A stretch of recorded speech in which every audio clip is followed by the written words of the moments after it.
11th, you applied for deferred adjudication. There was sufficient evidence to find you guilty. According to the plea bargain agreement, punishment was to be assessed at 10 years in the prison. The state is opposing your application for deferred adjudication. They're recommending community supervision. Have both parties had a chance to review the PSI report, state? Yes, Your Honor. Defense? Yes, Your Honor. Any objections to the PSI report, state? None, Your Honor. Defense? None, Your Honor. All right. Some explanations, but it's substantially correct. All right, thank you. Does anyone have any witnesses, state? No, Your Honor. Defense? No. You have witnesses? No. All right. I know that the state is opposed to her application for deferred adjudication, but state, since you have no witnesses, I'll proceed with the defense first. All right, please come forward. The first witness. One at a time. Okay, so here's the thing, everyone. We're doing a hearing, so everyone needs to sit down if you're not a part of this hearing. All right, can you raise your, well, I'm sorry, defense, call your witness. For the benefit of the court reporter, say your name out loud and spell your name. Kimberly Tristan, Kimberly Tristan. All right, can you raise your right hand for me, please?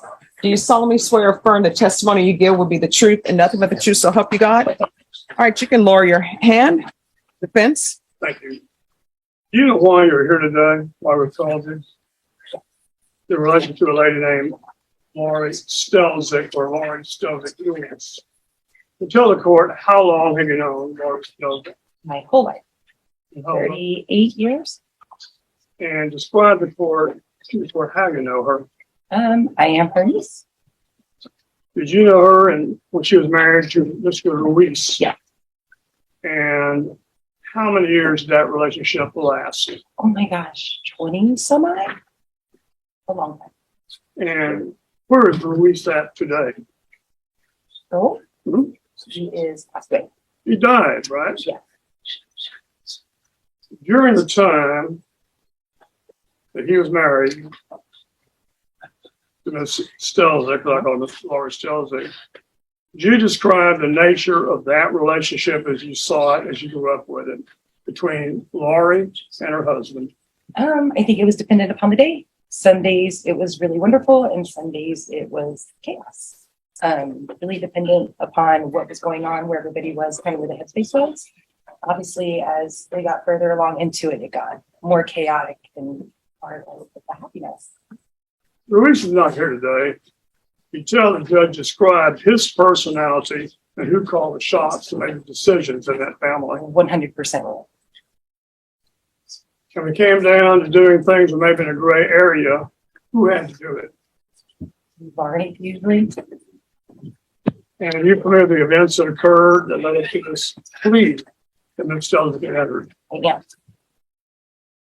This involved like fraud or the transaction of a home, is that correct? Yes. Before his signature, perhaps. You know Laurie, you know her family, and you know them very well. Did Laurie Stelzik in any way personally profit from that thing? No. In fact, as a result of being married to Mr. Ruiz up to the time of his death, has Laurie Stelzik come out financially ahead or behind? Huh. As far as you know, is Laurie Stelzik today broke and unemployed? Yes. After the transactions took place, you see a great increase in her lifestyle, her spending, vacations, or anything? No. Who was the person that benefited financially from those transactions?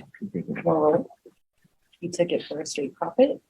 And who is this man you call Merle? Oh, Raul Ruiz, yes. the deceased husband. He's the one that kept the cash, kept the money, kept everything going. Is that your estimation? Yes, beforehand. And then we were left with bills. Or she was left with bills. And after he died, she had to pay all the bills off. Yes. You know that Laurie Stelzik, that's the way I know her, is applying for deferred adjudication.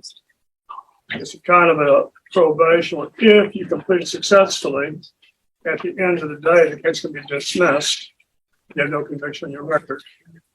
That's different from regular probation. Okay. If Judge Boyd sees fit to grant a request for deferred adjudication. Knowing Lori Stilzig, do you think she could abide by and go with all the conditions and rules imposed upon her by the court? Yes. And we ask the court to consider her application for deferred. Absolutely. At this time, I'll pass the witness. State probably has questions. Don't we get? No, no worries. State. Thank you. So you're aware that the house from 215 Sadie Street was sold, correct? Yes. You know how much that house sold for? 151, I don't know. 109, 119. Wow. $111,907.86. 111? Mhm. No, not $111. How much? 111,000 maybe? Thousand. That sounds okay. I was Okay. like, oh gosh. You testified now that Raul took all the money. Is that correct? No, it's not that he took all of the money. He said he took the profit from the money and the bills all stayed off. The house next door was paid off. His truck was paid off. The bills at the other house were paid off. Have you looked at the actual bank records that were submitted to the court in this case? No, Have you looked at Lori Stelzig's bank records? no, Are you aware that the money from this case was transferred into an account that was owned by Ms. Stelzig and her family? yes, Are you aware that after that occurred, Ms. Stelzig transferred the money into an account that only she owned that Raul had no access to after they separated? before they separated? You sure it was before they separated? Or after? If it was after they separated, probably. And so how is it that Raul profited from the money when it all went into Lori's account that he had no access to? Because he took everything that was paid off and then everything that was at home. And then he still got cash as well. I do believe there's even a check that was made out to him afterwards for maybe $15,000. I'm not positive on that. There's no evidence of that in this file. Are you aware of any evidence? No. So it's your testimony that Raul took all the money, even though the bank records show Not say that otherwise? he took all of the money. I said that he took off and what he had profit up. His truck was paid off. The house next door was paid off. He was also collecting rent on the house next door. All of those things, yes, made him profit. And sorry, forgive me. The house and the truck, those aren't things that were alleged to have been stolen via fraud, right? We're talking about the house on 215 Sadie Street, right? Mhm. And the money, the profit from the house on 215 Sadie Street went to Ms. Stelzig, isn't that right? If you have the records, then I'm sure that it did. I don't have access to her bank account, obviously. Okay. And so what you're really testifying today is that you don't have any specific knowledge about what happened to the money from the house on 215 Sadie Street. I know that she didn't take off and go to the Bahamas or anything like that. I can say that much. I know that it was a struggle and that he was the one that took care of everything. And when he left, that she was destitute and that was it. And then everything was kind of left on the pavement at that point. Again, you haven't looked at the bank records yourself. Mhm. And where did you learn all this information? From Lori I herself? live next door to her and see her daily. So you learned it from Lori? Mhm. Very good. Pass the witness. So I have, thank you. All right, call your next witness. Shelley, Yeah. call Shelley's last name. Shelley Ruiz, Your Honor. Shelley Ruiz. Could you raise your right hand for me, please? Do you solemnly swear or affirm the testimony you give will be the truth and nothing but the truth, so help you God? All right, you can lower your hand, state your name for the record. Shelley Ruiz Turner, Please spell it for the court reporter. SHELLYRUIZTURNER. Thank you. Now, okay, if I call you Shelley? Shelley, let me ask you, how do you know Ms. Stelzig She's my mother. and Raul Ruiz? She is my father. And when the family goes a family, there was yourself, your dad, Laurie, anybody else? I had an older sibling, a brother, but he was probably 10 years older than me when I was little, so he moved out relatively young. Okay. You know why Ms. Stelzig's in court today, right? She's asking the judge to consider her application for a deferred adjudication. Do you have a good working knowledge about the so-called fraud that went on? Ms. Stelzig has pled to in this court. There's some money involved, about $111,000. When this occurred, how old were you? I believe I was almost 17, so 16, 17. And did you have a good knowledge of what was going on with the family finances at that time? They were both very open with me about that, so I would say for a 17-year-old, yeah. Okay. So the house is sold, there's about $111,000 comes out of it. What happened to that money? Well, my dad was really pushing to sell the house. I feel like he kind of knew he was going to leave us. So he wanted to get it done. He wanted to try to get all of those assets taken care of. And he would tell my mom, we're going to do this, we're going to do this, we're going to go tomorrow. And she's like, well, I'm busy. So he really just pushed her. And when the house sold, my dad liked to. Right away, this case takes an unusual turn. The defendant isn't fighting over guilt anymore. She's fighting over punishment. Deferred adjudication could mean avoiding a permanent conviction altogether. But the prosecution is already signaling they don't think she's earned that second chance. The question now isn't, did she do it? It's, does she deserve mercy? My dad liked to make everything under my mom's name. So he put it in an account, or well, they put it into an account together. And from there on out, I believe when my dad left, my mom said, well, I need money to live off of. I'm going to take this before you can take it all. And then just split it up in mediation through divorce. Well, my dad was the type to tell her, well, you're either going to give me money out of that account or I'm going to go and leave you pretty much. This is important, I guess. During this relationship, they were married. Was this a controlling environment? Very much so. Not just to her, to me, to everybody who was around us. Was your own father abusive of you? Yes. Did he threaten you? Did he beat you? He did strike me a couple times when I was a lot younger. I'm sorry. CPS did have to get involved because of him. And he would tell me, if you tell them anything, it's going to be a lot worse for you. And when I was about 17, he had hit me again, trying to defend my mother. And why were you trying to defend your mother, Laura Stills? What was happening? My dad would throw her downstairs. He would threaten her. Threaten her how? He would tell her, I'm going to kill you. I'm going to kill your kid. So I'm going to kill her first. You have to watch. So your dad wanted to say to you, he would kill his wife, Laurie, and you had to watch, right? He said he would kill me and then make her live with that and then kill her. So the person after this money got there, you can't say today where this part went, where that part went, but who is the person benefited primarily from that money from the sale of that home? Well, my father, What did he do with that money? How did he use it? he had a girlfriend and he said he wanted to make sure that she had somewhere to stay and that live. And he had paid off his truck and gave it to her, which was a truck that, was supposed to go to me for college. It was right around the corner.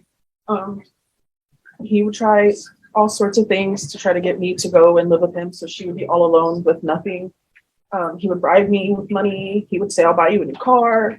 I'll buy you a house.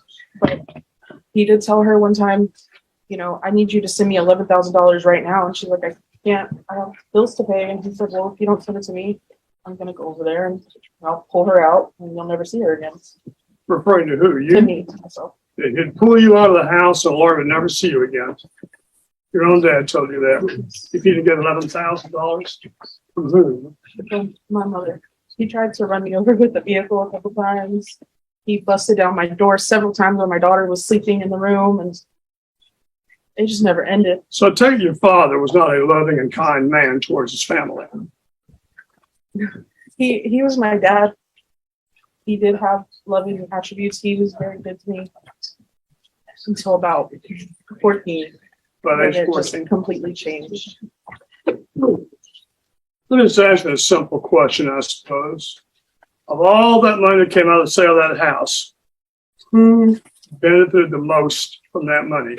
Raul Ruiz or Laurie, his wife? Well, And what money Laurie still had got, he even threatened her to get that money, didn't he? I didn't even think we could pay the electric bill when he first left. And yet he said we had all this money. I ended up having to almost quit school and get a job to support us. So I would say he benefited the majority. You know you're your oath today, right? Yes. You wouldn't come here and lie to Judge Boyd, would you? No. That's all I have. I'll pass this to the state of Texas. He may have questions for you. When you got that job, where did you work? Maybe What did you make? $9 an hour. You have access to the bank records in this case. No, I was a minor. What did? Are you aware as of whether Lori is currently employed? She's not. What did she do for a living before now? She was a home health care provider for both of her parents. Do you have any other employment? Yeah, she worked at East Central Independent School District. As what? I believe, at their nutrition department. They kind of bounced her around. Has Lori owned any other properties? Parents both owned, 2 separate properties other than their home, 3. What became of those other properties? I have no clue what happened to the one next to us. I think his son Justin resold it before we could get our probate done. The other property was Sadie. They sold that. And then the property right next to us, my aunt Kimberly, who just came up, she lives in it. And so Lori still owns that property? Yes. You know where's that property located? It's either 9740 or 9720 WW. Who resides there? My aunt. You pay rent for Lori? Yeah, she'll pay our bills. Do you know what the rent is? It's just whatever our bills are for that month. So you and I guess you live with Lori right now? Yeah, me and my husband support Lori for the most part. And so the rent from that property just pays the ultimate bills. Yeah, so- Hold on. No further questions? Has one reason been that Lori has not been employed is because when she goes out and try and get a job, they see his charges pending. In fact, turn her down without employment. It's not that she has not been trying to get a job. Oh, no, she's tried and tried. We put our resumes everywhere. And her source of income is dried up to the extent if we're out for you and your husband, she gets a street based condition. And as I tell Judge Boyd this morning, Lori helps everybody around her. She's never done anything bad in her life to anybody. and you're asking Judge to consider her application for deferred adjudication this morning. I am. That's all I have, All Shelley. right. Thank you very much. Thank you. Call your next witness. All right, could you raise your right hand for me, please? Do you solemnly swear or affirm the testimony you give will be the truth and nothing but the truth, so help you God? Are you going to lower your hand, state your name for the record? Emma Laporte, All right. Spell that Vince. last name for the court reporter. Lacour. Emma, tell us, how old are you? I am 43. We won't tell anybody, it's okay. You tell the court, are you employed? Yes, I am. What kind of work do you do? I am a barber. And how long have you followed that profession? I'm going on 10 years. Prior to that, what kind of work were you doing? Liquor store. Have you been employed? Hold on. Didn't hear it. Speak up louder. Liquor store. Yes. Have you been employed most of your life? Yes. Can you tell the court, where are you living? I'm living in Corpus Christi. And how long have you been in Corpus Christi, Texas? I moved back to San Antonio. I think I moved back in 2011. I was here from Corpus and then I moved back. I came back to San Antonio and then I moved back to 2011. One of the reasons we are here is about a signature that was signed by Lori Stelzick, and is actually supposed to be your signature. Yes, ma'am. Yes, sir. Can you explain to Judge Boyd what property that involved and what was going on at that time? It was the house on Sadie Street. We're supposed to gone on over the phone and do a signature. I didn't know that it was not valid that way, so it was done over the phone. My signature. Who was handling this transaction on the phone? Was it a realtor? Was it a notary public? I believe it was a notary. And tell Judge Boyd, why would your signature be needed that day? It was the signature sign that Lori had owned the house of the property. And was your name anywhere on that property? No.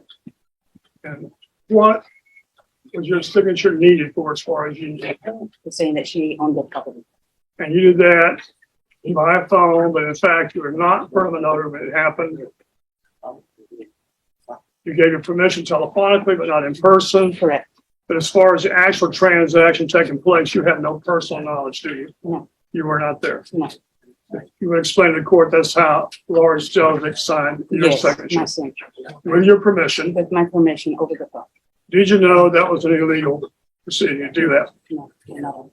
You know now that it has to be done in front of a notary if that's the fact. Correct. For identification to prove that you are that person. Correct. Thank you. I will now pass the witness. Is that your signature? No, not that one signature, no. So it's your testimony today that Lori Stelzig forged that signature? She, fine, yes. And she told you that it was a signature demonstrating that you own the house?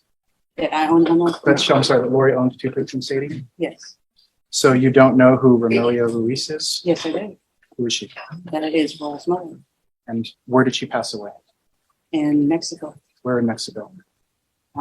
Somewhere in, I can't even think, it's been so long. Do you remember when in Mexico? Do you remember how? Yes. It was when the Firestone's tires had that issue with the tires blowing out and she was in a van with a bunch of people in it. A child was killed in that accident. And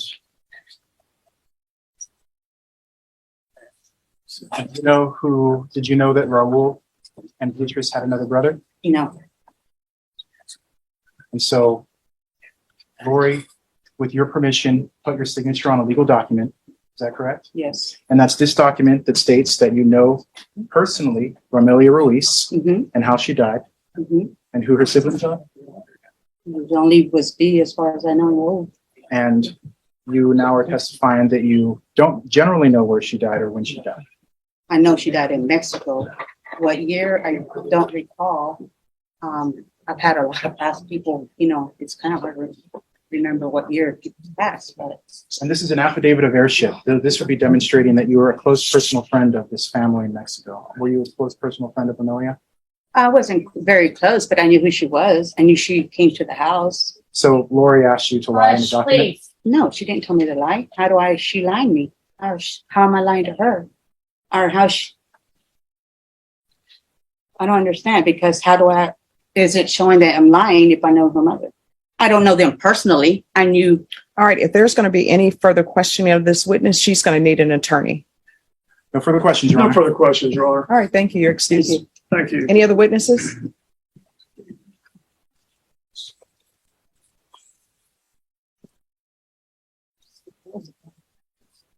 I believe there are other family members, friends in court that would come up and testify essentially to the same issues. Could just be reputation by Raul Ruiz. Okay. The relationship between them, the abusive nature of that relationship. With that, I think we'll just go ahead and call no more witnesses. All right, Ms. Stelzig, you can resume in the middle. Is there anything you wish to say? Lauren? If you do, you're going to be placed under oath and the state will have a chance to cross-examination. All right, do you solemnly swear or affirm the testimony you give will be the truth and nothing but the truth, so help you God? You can lower your hand and state your name for the record, please. Laurie Ruiz. All right. So, of course, here's the crux of the situation before anybody questions you or cross-examine you. The question is, why should I give you deferred? It appears from everything that I've read that you took the proceeds from property and those proceeds were to be distributed to children, and it was not. That's not true. The documents aren't true. I Do you want a jury trial? have paperwork stating that I own. Do you want a jury trial? You do not want your child. We No, discussed it, no. right? All right. All right. So this is what the court is going to do. The court is finding you guilty. The court will sentence you to 10 years in prison, suspended and probated for 10 years. There's restitution of $18,651.31 to Beatriz Vasquez, $18,651.31 to Patricio Ruiz. There's to be no contact with Beatriz Vasquez, Cecilia Ruiz, Patricia Ruiz, There's going to be proof of employment within 40 days. There's to be no employment as a home health care provider with minors. There's to be regular reporting and regular UAs. Ms. Stelzick, this is money that has to be paid back. And I know sometimes people do not, we can go off the record, Brenna. I know sometimes people don't want to work certain jobs because they think it's beneath them. But guess what? When you have children, when you owe money, you got to work whatever job is available because you got to pay people you owe and support whatever children you have. You understand? All right, I'm going to show you what's entitled trial